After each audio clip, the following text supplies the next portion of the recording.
नमस्कार. अडीचच्या बातमीपत्रात मी स्नेहा आघारकर आपलं स्वागत करते. सुरुवातीला एक नजर ठळक बातम्यांवर. नैऋत्य मोसमी पाऊस केरळमध्ये दाखल. राज्यात पावसाचं आगमन होण्यासाठी पूरक स्थिती असल्याचं हवामान विभागाकडून स्पष्ट. भारत अमेरिका संबंध एका नवीन उंचीवर. संरक्षण क्षेत्रात भारताला अमेरिकेचा महत्त्वपूर्ण भागीदार म्हणून दर्जा. भारताच्या प्रगतीचा वेग सर्वाधिक असल्याने अमेरिकेच्या व्यावसायिकांनी भारतात उद्योग सुरू करण्याचं पंतप्रधान नरेंद्र मोदी यांचं आवाहन. आंतरराष्ट्रीय पर्यटन आणि व्यापार वृद्धीसाठी देशात जागतिक दर्जाचे विमानतळ उभारण्याची गरज. वित्तमंत्री अरुण जेटली.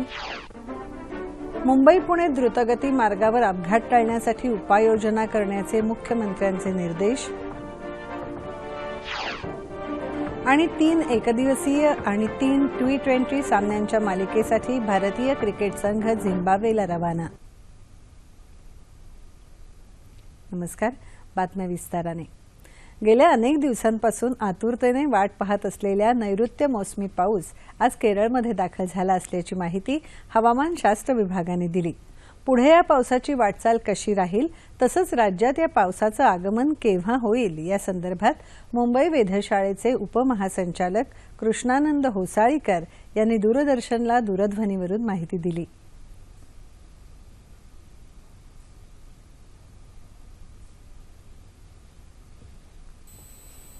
आज भारतीय हवामान विभागाने केरळमध्ये म्हणजे भारताच्या मुख्य भूमीवरती मान्सून नैऋत्य मोसमी पाऊस दाखल झाला असं जाहीर केलेलं आहे.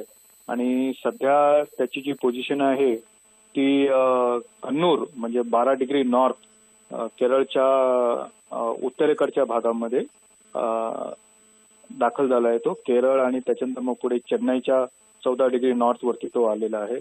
आणि येत्या 24 तासामध्ये त्याचा पुढचा प्रवास जो असेल तो साऊथ इंटिरियर केरळ, अंदमान प्रदेशचा आंध्र प्रदेशचा काही भाग आणि बंगालच्या उपसागरामधला काही भाग आणि तामिळनाडूच्या काही भागामध्ये तो येत्या 24 तासामध्ये त्याचा प्रवास होण्याची शक्यता हवामान विभागाने वर्तवलेली आहे. महाराष्ट्राबद्दल बोलायचं झालं तर येत्या 2 ते 3 दिवसांमध्ये परत हवामान विभाग त्याचं पूर्वानुमान देईल की महाराष्ट्रामध्ये सर्वसाधारणतः तो कधी दाखल होईल. पण सध्या परिस्थिती अशी आहे की परिस्थिती पूरक आहे. कर्नाटकमध्ये, आंध्र प्रदेशच्या काही भागामध्ये आणि अरबी समुद्राच्या काही पुढच्या भागामध्ये तो दाखल होईल. धन्यवाद सर, आपण दिलेल्या माहितीबद्दल. भारत आणि अमेरिका या दोन्ही देशांदरम्यानचे सुरक्षाविषयक संबंध अधिक बळकट करणारा आराखडा निश्चित करण्यात आला असून त्यानुसार भारताला संरक्षण क्षेत्रात अमेरिकेचा महत्त्वाचा भागीदार असा दर्जा देण्यात आला आहे. जागतिक ऊर्जा क्षेत्रासाठी महत्त्वाच्या मानल्या जाणाऱ्या अणुपुरवठादार गटाचं सदस्यत्व मिळवण्याच्या भारताच्या मागणीलाही अमेरिकेने पाठिंबा दिला आहे. पंतप्रधान नरेंद्र मोदी आणि अमेरिकेचे राष्ट्राध्यक्ष बराक ओबामा यांच्यात काल वॉशिंग्टन इथे विविध मुद्द्यांवर चर्चा झाली. पाकिस्तानातल्या जैश-ए-मोहम्मद, लष्कर-ए-तैयबा यासारख्या दहशतवादी गटांकडून भारताला असलेल्या धोक्यांचा सामना करण्यासाठी भारताला सर्व प्रकारचं सहकार्य करण्याची तयारी यावेळी ओबामा यांनी दर्शवली. पठाणकोट हल्ला आणि 26/11चा मुंबई दहशतवादी हल्ला यात सहभागी असणाऱ्या पाकिस्तानातल्या हल्लेखोरांना शिक्षा करण्यासाठी अमेरिकेने वचनबद्धता व्यक्त केली. आण्विक सामग्री उत्पादनासंदर्भातल्या उत्तरदायित्वाच्या मुद्द्यांचं निराकरण करून भारतामध्ये 6 अमेरिकी अणुभट्ट्यांच्या उभारणीचं काम सुरू करण्याचा निर्णय दोन्ही देशांनी घेतला. अमेरिकेने देऊ केलेल्या सहकार्याबद्दल पंतप्रधान नरेंद्र मोदी यांनी अमेरिकेचे आभार मानले. हमारे मित्र ओबामा ने मुझे जो मदद की है, हमेशा हमारा समर्थन किया है, इसके लिए भी मैं हमेशा उनका आभारी रहूंगा. हम दोनों देश जितना मिलकर के काम कर पाएंगे, जितने अधिक दायरे में काम कर पाएंगे, नए नए क्षेत्रों में हम साथ मिलकर प्रवेश कर पाएंगे. विश्व के कल्याण के जो भी हमारे सपने हैं, डेवलपिंग कंट्रीज को मदद करने के जो हमारे सपने हैं, उन सब में हम काफी कुछ परिणाम दे सकते हैं. हम सितंबर में फिर से G20 समिट में मिलेंगे. तब तक मैं मानता हूं कि कई विषयों पर हम आगे बढ़ेंगे. क्लाइमेट जस्टिस का जो हमारा सपना है उसको पूरा करने में हम सफल होंगे. भारताच्या प्रगतीचा वेग सर्वाधिक असल्याने अमेरिकेतील व्यावसायिकांनी भारतात उद्योग सुरू करावेत असं आवाहन पंतप्रधान नरेंद्र मोदी यांनी केलं आहे. जगाला सध्याच्या विकासाच्या इंजिनाची आवश्यकता आणि भारत ही भूमिका उत्तमपणे पार पाडू शकतो असं ते म्हणाले. जागतिक स्तरावर भारत सर्वाधिक वृद्धी करणारा देश असून भारताच्या विस्तृत अर्थकारणाचे संपूर्ण जगाला बहुविध लाभ मिळणार आहेत असं प्रतिपादन पंतप्रधानांनी काल उशिरा रात्री वॉशिंग्टन इथे केलं. अमेरिका भारत व्यापार परिषदेत त्यांचं भाषण झालं. भारताच्या नेतृत्वाखालील सरकारने उद्योजक स्नेही धोरणाचा अवलंब केला आहे.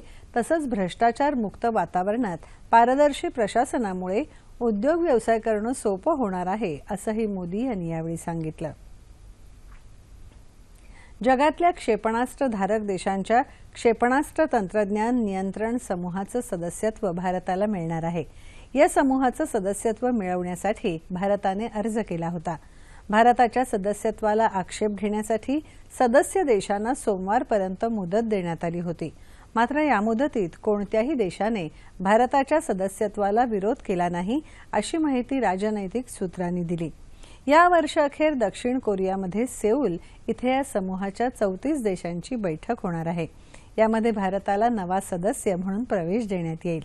त्यासाठी आवश्यक असलेल्या काही औपचारिक प्रक्रियांची पूर्तता भारताला करावी लागेल असं आयर्लंडमधील नॉर्वेजियन राजदूत रोल्ड नेस यांनी सांगितलं. आंतरराष्ट्रीय व्यापार आणि पर्यटनाला चालना देण्यामध्ये विमानतळांची भूमिका महत्त्वाची असून देशाला जागतिक दर्जाच्या विमानतळांची गरज असल्याचं प्रतिपादन केंद्रीय वित्तमंत्री अरुण जेटली यांनी केलं आहे. नवी दिल्ली इथे इंदिरा गांधी आंतरराष्ट्रीय विमानतळावर आयोजित कार्यक्रमात ते बोलत होते. विमानतळांमुळे आखाती देशांच्या झालेल्या विकासाकडे त्यांनी लक्ष वेधलं. देशामध्ये सध्या 70 विमानतळ कार्यरत असून त्यामध्ये 25 प्रादेशिक विमानतळांची भर घालण्याचं सरकारचं महत्वाकांक्षी उद्दिष्ट आहे असं त्यांनी सांगितलं.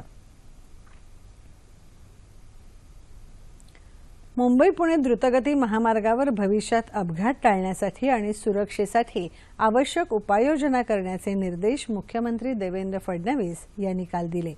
मंत्रालयात आयोजित मुंबई पुणे द्रुतगती महामार्ग सुरक्षा विषयक आढावा बैठकीत ते बोलत होते. अतिवेगाने वाहन चालवणारे आणि वाहतुकीचे नियम मोडणाऱ्यांविरुद्ध कठोर कारवाई करण्याचे आदेश त्यांनी यावेळी दिले. भविष्यात अधिक सुरक्षित प्रवासाच्या दृष्टीने नियोजन करून त्याचा अहवाल सादर करण्याचे निर्देश त्यांनी दिले. या बैठकीला सार्वजनिक बांधकाम मंत्री चंद्रकांत पाटील तसंच राज्य रस्ते विकास महामंडळ अधिकारी वाहतूक शाखेचे अधिकारीही उपस्थित होते.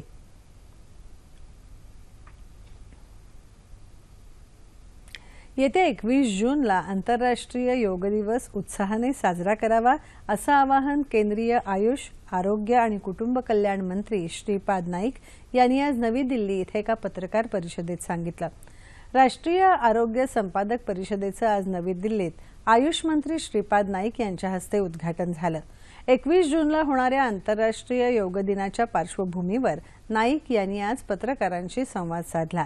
यावेळी नाईक यांनी योग साधनेचं महत्त्व आणि फायदे विशद केले. तसंच योगाचा प्रसार आणि प्रभाव वाढवण्यात मोलाची कामगिरी बजावणाऱ्या सर्व योगशाळांचे आणि केंद्रांचे आभार मानले. पशुखाद्य घोटाळा प्रकरणी बिहारचे माजी मुख्यमंत्री लालू प्रसाद यादव यांच्या विरोधात महत्त्वपूर्ण पुरावा असणाऱ्या फायली गायब झाल्या आहेत. बिहारचे राजधानी पाटणा इथल्या पशु आणि मत्स्य संसाधन कार्यालयातून चारा घोटाळ्याशी संबंधित काही महत्त्वाच्या फाईल्स गहाळ झाल्याचं आज उघडकीला आलं. या प्रकरणी जुन्या सचिवालय पोलीस ठाण्यात गुन्हा दाखल करण्यात आला असून तपासाला सुरुवात झाली आहे. चारा घोटाळा प्रकरणी लालू प्रसाद यादव यांना काही दिवसातच गुन्हे अन्वेषण विभागासमोर हजर राहण्याचे आदेश देण्यात आले आहेत. या पार्श्वभूमीवर तसंच अतिसुरक्षित क्षेत्रातून ह्या फायली गहाळ झाल्या आहेत. मालेगाव बॉम्बस्फोट प्रकरणात एनआयए अर्थात राष्ट्रीय तपास संस्थेने दाखल केलेलं आरोपपत्र रद्दबातल करावं या मागणीसाठी या बॉम्बस्फोटातल्या पीडिताने मुंबईच्या विशेष न्यायालयात याचिका दाखल केली आहे. सय्यद अहमद विलाल असं या याचिकाकर्त्याचं नाव आहे.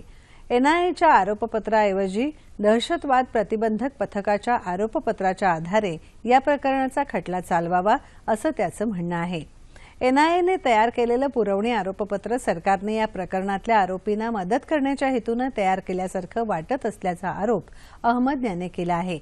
या याचिकेवरची सुनावणी न्यायालयाने 10 जूनपर्यंत पुढे ढकलली आहे। संसदेचं कामकाज सुरळीत चालावं यासाठी आपला पक्ष वस्तू आणि सेवा कर विधेयकाला पाठिंबा देईल असं पश्चिम बंगालच्या मुख्यमंत्री आणि तृणमूल काँग्रेसच्या प्रमुख ममता बॅनर्जी यांनी सांगितलं आहे। या संदर्भात आपण राज्याचे अर्थमंत्री आणि संबंधितांना सूचना दिल्या आहेत अशी माहिती त्यांनी वार्ताहरांना दिली। आपला पक्ष राजकीय पातळीवर भाजपचा विरोधक असला तरी केंद्रातल्या भाजपा-प्रणीत सरकारच्या लोकाभिमुख निर्णयांना पाठिंबा देईल असं त्यांनी स्पष्ट केलं। वस्तू आणि सेवा कर विधेयक लोकसभेत मंजूर झालं आहे, मात्र राज्यसभेत रालोआ सरकारचं पुरेसं संख्याबळ नसल्याने हे विधेयक प्रलंबित आहे। उत्तराखंडनंतर आता त्रिपुरातही काँग्रेसला मोठा धक्का बसला आहे। त्रिपुरातल्या 6 आमदारांनी काँग्रेस पक्ष सोडून तृणमूल काँग्रेसमध्ये प्रवेश करत असल्याची घोषणा केली आहे। आता तृणमूल काँग्रेस राज्यातला सर्वात मोठा पक्ष बनला आहे। एकीकडे महाराष्ट्रातले काँग्रेस नेते गुरुदास कामत यांची राजकीय संन्यास घेण्याची घोषणा, तर दुसरीकडे अजित जोगी यांनीही नवा पक्ष स्थापन करण्याची घोषणा करून काँग्रेसला आव्हान दिलं आहे। उत्तर प्रदेशात निवडणुका तोंडावर आल्या असताना आमदारांच्या या निर्णयामुळे काँग्रेस पक्ष अडचणीत सापडला आहे। समाजात सागरी विज्ञान आणि समुद्राबद्दल जिव्हाळा निर्माण व्हावा या उद्देशाने संयुक्त राष्ट्रसंघाने 2008 पासून 8 जून हा दिवस सागर दिन म्हणून साजरा करण्याची घोषणा केली। या पार्श्वभूमीवर मुंबईत आज अनाम प्रेम संस्थेच्या वतीने मोठ्या उत्साहात सागर दिन साजरा करण्यात आला। यावेळी कोळी बांधवांनी एकत्रितपणे सागराला वंदन करून मनोभावे प्रार्थना करत सागराचे आभार मानले। यावेळी संस्थेच्या वतीने कोळी बांधवांना सागरी विज्ञान आणि औषधांबद्दल माहिती सांगण्यात आली। मुंबईसह देशभरात अनेक ठिकाणी आज विविध कार्यक्रमांचं आयोजन करण्यात आलं आहे। वाहतूक नियमांचं उल्लंघन करणाऱ्या ट्रक आणि बसच्या चालकांसह त्या वाहनांच्या मालकांवरही गुन्हे दाखल करण्यात येणार असल्याची माहिती परिवहन मंत्री दिवाकर रावते यांनी दिली। वाहतूक नियम मोडणाऱ्या वाहनांचे परवाने देखील निलंबित केले जाणार असल्याचं ते म्हणाले। मंत्रालयात काल रावते यांच्या अध्यक्षतेखाली झालेल्या राज्य रस्ता सुरक्षा परिषद समितीच्या बैठकीत ते बोलत होते। राज्यातले 85% अपघात हे वाहन चालकांच्या चुकांमुळे होतात असं रावते यांनी सांगितलं। अपघात टाळण्यासाठी मुंबई-पुणे द्रुतगती महामार्गावर महिन्यातून 2 वेळा महामार्ग पोलीस आणि आरटीओ यांच्यामार्फत वाहन चालकांसह वाहनांची संयुक्त तपासणी करण्यात येणार असून त्यामुळे अवैध वाहतुकीला आळा बसेल असंही रावते यांनी सांगितलं। दुष्काळग्रस्त मराठवाड्यातल्या पिण्याच्या पाण्याचा प्रश्न कायमस्वरूपी सोडवण्यासाठी गुजरातच्या धर्तीवर मराठवाडा ग्रीड योजना राबवायला राज्य मंत्रिमंडळाने तत्वतः मान्यता दिली आहे। पाणीपुरवठा मंत्री बबनराव लोणीकर यांनी काल राज्य मंत्रिमंडळाच्या बैठकीनंतर ही माहिती दिली। या योजनेसाठी 3000 कोटी रुपयांचा खर्च अपेक्षित आहे असं त्यांनी सांगितलं। गुजरातमध्ये कच्छ इथे भीषण दुष्काळी स्थिती निर्माण झाल्यावर अशा प्रकारच्या ग्रीडच्या माध्यमातून त्यावर मात करणं शक्य झालं। गुजरातचा दौरा करून आपण या योजनेची माहिती घेतली आहे असं लोणीकर म्हणाले। राज्यात पहिल्यांदाच हा प्रयोग राबवण्यात येणार आहे। केंद्र शासनाच्या राष्ट्रीय आयुष अभियानाची राज्यात अंमलबजावणी करण्यासही राज्य मंत्रिमंडळाने मंजुरी दिली। राजीव गांधी जीवनदायी आरोग्य योजनेच्या स्वरूपात सुधारणा करून महात्मा ज्योतिबा फुले जीवनदायी आरोग्य योजना राबवण्याचा निर्णयही घेण्यात आला आहे। महात्मा फुले जन आरोग्य योजना आणि बाळासाहेब ठाकरे विमा या 2 नव्या योजनांविषयी माहिती आरोग्यमंत्री डॉक्टर दीपक सावंत यांनी काल मुंबईत वार्ताहरांना दिली। महात्मा फुले यांच्या 125व्या पुण्यतिथीनिमित्त त्यांना अभिवादन म्हणून ही योजना सुरू केली असल्याचं ते म्हणाले। या योजनेअंतर्गत मिळणारे लाभ आधीच्या योजनेप्रमाणेच असतील। यात मूत्रपिंडाच्या शस्त्रक्रियेसाठी 3 लाख रुपये तसंच लाभार्थ्यांना 2 लाख रुपयांचा विमा देखील मिळू शकेल। लहान मुलं, ज्येष्ठ नागरिक, कर्करोगाचे रुग्ण तसंच अनाथ बालकांना या योजनेचा लाभ मिळू शकेल। स्वाईन फ्लू, डेंग्यू, गुडघा आणि पायाच्या हाडाची शस्त्रक्रिया, सिकल सेल, अॅनिमिया अशा सर्व आजारांवरचे उपचार या योजनेअंतर्गत होऊ शकतील। अपघातात जखमी होणाऱ्यांच्या सहाय्यासाठी बाळासाहेब ठाकरे विमा योजना सुरू केली जाईल असंही त्यांनी सांगितलं। यात अपघातानंतर 3 दिवस मोफत उपचार केले जाणार असून उपचाराच्या खर्चाची मर्यादा 30,000 रुपयांपर्यंत असेल. विधान परिषदेत आमदार होण्याची संधी दिल्याबद्दल आपण काँग्रेस अध्यक्षा सोनिया गांधी आणि उपाध्यक्ष राहुल गांधी यांचे आभार मानत आहोत, असं काँग्रेस नेते नारायण राणे यांनी म्हटलं आहे. ते काल कणकवली इथे पत्रकार परिषदेत बोलत होते. केंद्र सरकारला 2 वर्ष पूर्ण झाल्यानंतर आता अच्छे दिनचे नारे बंद झाले असून त्याऐवजी फक्त नवीन घोषणा सुरू झाल्याची टीका राणे यांनी यावेळी केली. महागाईने जनता त्रस्त झाली आहे, मात्र त्याकडे सरकारचं दुर्लक्ष होत असल्याचंही ते म्हणाले. केंद्र सरकारच्या विविध लोकाभिमुख योजनांपर्यंत पोहोचवण्यासाठी शासकीय यंत्रणांनी जलद गतीने काम केलं पाहिजे, असं मत आमदार मोनिका राजळे यांनी व्यक्त केलं आहे. माहिती आणि प्रसारण मंत्रालयाच्या क्षेत्रीय प्रचार कार्यालयाच्या वतीने अहमदनगर जिल्ह्यातल्या तिसगाव इथे आयोजित विशेष प्रचार अभियानात त्या काल बोलत होत्या. नैसर्गिक आपत्तीशी सामना करणाऱ्या शेतकऱ्यांच्या पाठीशी केंद्र सरकार खंबीरपणे उभं असल्याचंही राजळे यांनी सांगितलं.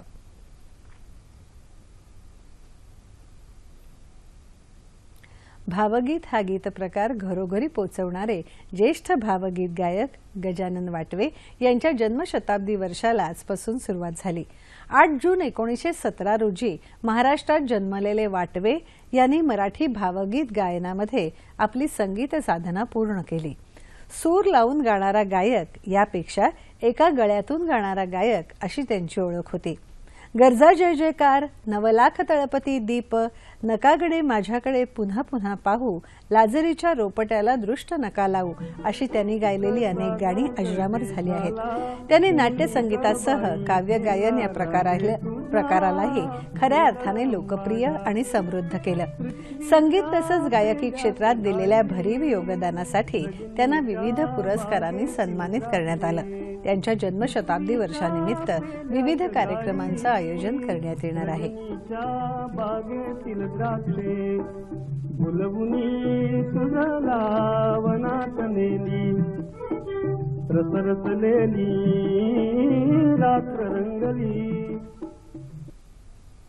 पन्नास षटकांचे 3 एकदिवसीय सामने आणि 3 T20 क्रिकेट सामन्यांच्या मालिकेसाठी भारतीय संघ आज झिम्बाब्वेला रवाना झाला. या मालिकेमधील पहिला एकदिवसीय सामना 11 जून रोजी खेळवला जाणार आहे, तर 22 जूनला मालिकेतला अखेरचा T20 सामना होईल. दरम्यान या दौऱ्यासाठी भारतीय क्रिकेट संघात फलंदाजी, गोलंदाजी आणि क्षेत्ररक्षण या सर्वच आघाड्यांवर संघाची रचना उत्तम आहे, असं कर्णधार महेंद्रसिंग धोनी यांनी म्हटलं आहे. झिम्बाब्वे दौऱ्याला रवाना होण्यापूर्वी काल मुंबईत घेतलेल्या वार्ताहर परिषदेत तो बोलत होता. या संघात बरेचसे नवोदित खेळाडू असल्याने त्यांची बलस्थानं जाणून खेळाचे डावपेच आखणं हे आव्हानात्मक असेल, मात्र हा नक्कीच एक वेगळा अनुभव असेल, असं धोनी म्हणाला. खेळाडूंचं नैपुण्य ओळखण्यासाठी IPL हे चांगलं व्यासपीठ असलं तरी भारतीय क्रिकेट संघातर्फे खेळल्यानंतरच क्रिकेटपटूचा कस लागतो, असं मत त्याने व्यक्त केलं. झेकोस्लोवाकियामध्ये झालेल्या 800 मीटर धावण्याच्या स्पर्धेत भारताच्या टिंटू लुकानं रौप्य पदक पटकावलं आहे. 2 मिनिटं 6 सेकंदात तिने हे अंतर पार केलं. या हंगामातली तिची ही सर्वोत्तम कामगिरी आहे. आईसलँडच्या अनिता हेनरी कॅडाकॉटनं 2 मिनिटं 4 सेकंदात हे अंतर पार करून सुवर्ण पदक पटकावलं. हवामान. येत्या काही तासात कर्नाटक, अरुणाचल प्रदेश, दक्षिण कर्नाटक आणि लक्षद्वीप किनारपट्टीच्या भागात मुसळधार पाऊस पडण्याची शक्यता हवामान विभागानं वर्तवली आहे. काल रात्री सिंधुदुर्ग जिल्ह्यात मुसळधार पाऊस झाला. जिल्ह्यातल्या मालवण, कुंभारघाट इथे वीज पडल्याने एक 8 वर्षीय मुलगी जबर जखमी झाली आहे. सोलापुरातही तुरळक पाऊस झाला.